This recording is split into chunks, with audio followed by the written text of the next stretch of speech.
हिंदी मित्र मंच के सुहृद दर्शकों को मेरा प्यार भरा नमस्कार। हमारा आज का विषय है गोस्वामी तुलसीदास जी महाराज का जीवन परिचय। सबसे पहले उनका कालखंड मैं आपको बताना चाहता हूँ कि उनका कालखंड था 1511 से लेकर 1603 ईस्वी तक। 1511 से लेकर 1603 ईस्वी तक।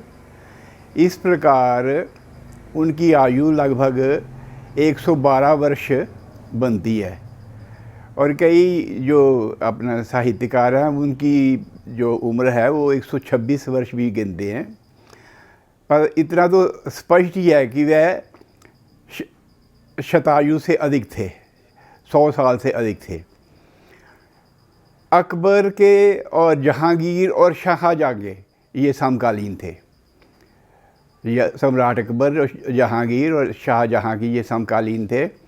उस समय इंग्लैंड में विलियम शेक्सपियर था जो इनका समकालीन था। तो इस प्रकार का इनका कालखंड है। इस कालखंड को भक्ति काल, हिंदी साहित्य का भक्ति काल भी माना जाता है। और ये दो धाराएं थी, सगुन और निर्गुण, और ये सगुन धारा के राम भक्त कवि शिरोमणि थे। इनके पिताजी का नाम था आत्माराम शुक्ल और माताजी का नाम हुलसी और धर्मपत्नी का नाम था रत्नावली। तो जन्म के बारे में मैं आपको बताना चाहता हूँ कि इनके जन्म के बारे में ये धारणा है, ये कहा जाता है, ये किंवदंती नहीं, ये कहा ही जाता है कि जब इनका जन्म हुआ तो इनके मुख से रोने की आवाज़ नहीं आई। राम राम राम इस प्रकार के शब्द इन्होंने बोले। और इनके मुख में तब कहते हैं कि दांत भी थे, जिसको देखकर वो दाइयाँ और दूसरे लोग जो थे, डॉक्टर्स वगैरह, वो बड़े हैरान हुए कि ये किस प्रकार का बालक है। ये 12 महीने तक माता के पेट में रहा था। तो इस प्रकार इनका जन्म जो है, बाद लोगों ने इनका नाम ही रख दिया राम बोला इनका नाम रख दिया। और फिर तो राम की महिमा गान करते हुए ये इतने प्रसिद्ध हो गए थे समाज में कि लोग ये कहते थे कि ये महर्षि वाल्मीकि के अवतार हैं। ऐसा लोगों में इनके काव्य को सुनकर, इनके गीतों को सुनकर, इनकी कथा सुनकर वो कहते थे ये तो वाल्मीकि ऋषि स्वयं प्रकट हुए हैं। परंतु वाल्मीकि से और तुलसीदास जी के जो था वो मत एक नहीं था, उनका मत एक नहीं था, वो दृष्टिकोण भिन्न था। जैसे मैं आपको बताता हूँ, वाल्मीकि जी का विचार था कि भगवान राम जो हैं, राम वो एक महापुरुष है, महामानव है, मर्यादा पुरुषोत्तम हैं, मर्यादाओं का पालन करते हैं, वो महापुरुष हैं। परंतु तुलसीदास जी ऐसा नहीं मानते थे।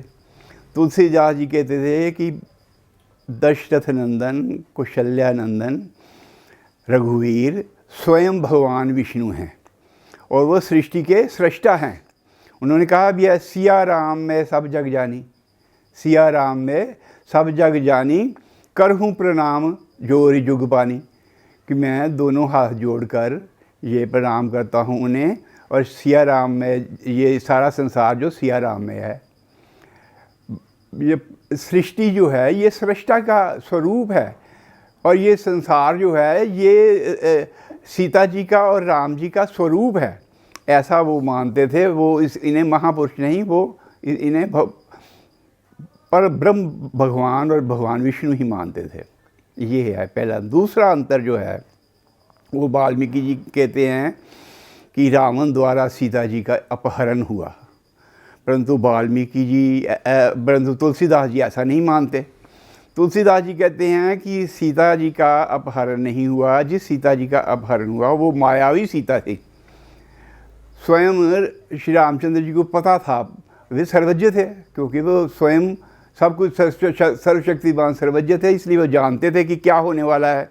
तो उन्होंने अग्निदेव को बुलाया और जो सीता जी को उन्होंने अग्नि के संरक्षण में दे दिया कि हे अग्निदेव, जब तक आवश्यकता है आप इन्हें अपने पास रखें। तो अग्निदेव ने उन्हें अपने पास रख लिया और एक मायावी सीता का सृजन करके, जो उनके बिल्कुल स्वरूप से मिलती थी, वहाँ खड़ा कर दिया। और वो जो मायावी सीता थी, उन्हें तो पता था कि क्या होना है और किस प्रकार इस अपना रावण का नाश होगा, किस प्रकार ये लंका का दहन होगा, ये सब पता था। तो इस प्रकार वो मायावी सीता जी है, उनका रावण ने अपहरण किया। ये दूसरा है उनका जो मतैक नहीं था इस पर। और तीसरी जो बात है, वाल्मीकि जी ये कहते थे कि धोबी के कहने पर सीता, जब युद्ध ख़त्म हो गया और लंका को जीत लिया और विभीषण को राज सौंप दिया, तो उसके बाद जब सीता जी अयोध्या आ गई तो एक धोबी के कहने पर उन्हें सीता जी को वनवास दे दिया गया और वहीं लवकुश हुए वाल्मीकि जी के आश्रम में। ऐसी उनकी कथा है वाल्मीकि रामायण में। परंतु तुलसीदास जी इसको बिल्कुल नहीं मानते थे, क्योंकि वो तो जानते थे कि ये ना कि ये संभव ही नहीं है। तो उन्होंने कहा, मतलब उन्होंने इस घटना को बिल्कुल नहीं माना। और उत्तरकांड में जो अंतिम है कांड, उत्तरकांड में उन्होंने कहा, जहाँ राम राज्य का वर्णन किया है, तो वहाँ उन्होंने यही कहा है कि उनके 2 पुत्र थे, लवकुश जो बड़े यशस्वी थे, और इस प्रकार राम राज्य की स्थापना हुई। तो इस प्रकार तुलसीदास जी अपना ये जो है धोबी के कहने पर सीता का अपहरण जो है का, सीता जी का जो वनवास है, ऐसी किसी भी घटना को वो नहीं मानते थे। और तुलसीदास जी वैसे तो उनके 24 ग्रंथ हैं, विनय पत्रिका लास्ट है, दोहावली है, कवितावली और अनेक ग्रंथ हैं। और जो उनमें जो रामचरितमानस है, ये विशेष तौर पर सारे विश्व के जो प्रसिद्ध ग्रंथ हैं उनकी सूची में सर्वश्रेष्ठ माना जाता है। तो ये इसे बाइबल भी कहते हैं, भारत की बाइबल भी कहते हैं वो लोग। बाइबल तो खैर क्या कहना है इसे, मतलब इस प्रकार इसका जो है बोलबाला है। और ये 2 वर्ष 7 महीने 26 दिन में इसकी रचना पूर्ण हुई थी। और इसकी रचना में भी बहुत व्यवधान है। जो व्यवधान आए तो तुलसीदास जी कई बार घबरा जाते थे। फिर उन्होंने ये सोचा कि मेरे प्रभु, उन्होंने कितने कष्ट सहे हैं वनों में, हैं, वो तो राजपुत्र थे, मैं तो एक साधारण सा व्यक्ति हूँ। तो उन्होंने इतने कष्ट सहे थे, तो मेरे जो कष्ट हैं ये कोई ऐसे नहीं है। और इस प्रकार संघर्ष पूर्ण होते हुए भी उन्होंने अपना, उनकी पांडुलिपि चुरा ली जाती थी। पहले तो उन्होंने संस्कृत में लिखना शुरू किया, तो पांडुलिपि, सुबह उठते तो पांडुलिपि गायब होती। तो उन्होंने हनुमान जी को याद किया, महादेव जी को याद किया। फिर महादेव जी ने कहा कि भाई ये संस्कृत में तो कईयों ने लिखा हुआ है, आप क्या वाल्मीकि से आगे जाना चाहते हैं, क्या करते हैं आप अवधि में, आप लोक भाषा में लिखें। तो उनका कहना मानकर, महादेव जी का कहना मानकर, वो प्रकट हुए थे कहते हैं, तो उनका कहना मानकर इन्होंने अवधि में लिखना शुरू किया। फिर वहाँ कुछ लोग थे जो चाहते थे कि ये जो रचना है ये ना संभव हो, वो चोरी भी करने के प्रयास हुए, कई बार उठाया भी गया, कई बार उनकी परीक्षा हुई। इस प्रकार कहते हैं कि जब अंतिम पांडुलिपि उनकी गुम हुई तो वो बहुत ही निराश होकर बैठे हुए थे। तब उनकी धर्मपत्नी रत्नावली ने कहा कि मैंने आपकी जो है पांडुलिपि, उसकी एक, आप जब रोज़ रोज़ लिखते थे, मैं उसकी एक प्रतिलिपि और बनाती जाती थी, वो मेरी प्रतिलिपि मेरे पास है। तो ये देख कर तो बड़े आश्चर्यचकित रह गए कि हैं, इस प्रकार का आपने मेरे साथ तपस्या की है। तो इस प्रकार उन्हें वैसे सारी रामचरितमानस स्वतः स्मरण भी थी। उन्होंने देखा, हाँ इसका तो एक दोहा इसी प्रकार है जिस प्रकार मैंने लिखा है। तो इस प्रकार रामचरितमानस के बारे में ये उन्होंने लोक भाषा में ये लिखा। तो सबसे जो एक घटना है वो है हनुमान चालीसा जी के बारे में। योग माया मंदिर था वहाँ पर। वो लोग कहते हैं कि वहाँ पर गोधूली के बाद शाम के समय वहाँ जाना लोग बंद कर देते थे। वो कहते थे वहाँ पिशाचनियाँ नृत्य करती हैं योग माया के दरबार में, और जो भी वहाँ कहते हैं कि गया वो वापस नहीं लौटा, फिर किसी ने देखा नहीं उसे। तो इस प्रकार का था। और लोग कहने लगे कि हनुमान के तुम उपासक हो, ये है वो है, और कहते हो ये रामचरितमानस की महिमा गाते हो, तो वहाँ जाकर दिखाओ, हम मान लेंगे तुम्हें। तो कहते हैं कि उन्होंने कहा कि अच्छा, अगर आप मेरी परीक्षा ही लेने चाहते हैं तो मेरे तो हनुमान जी और भगवान राम मेरे संग संग हैं, तो मेरे लिए वो मैं तो माता के दर्शन करके आऊँगा।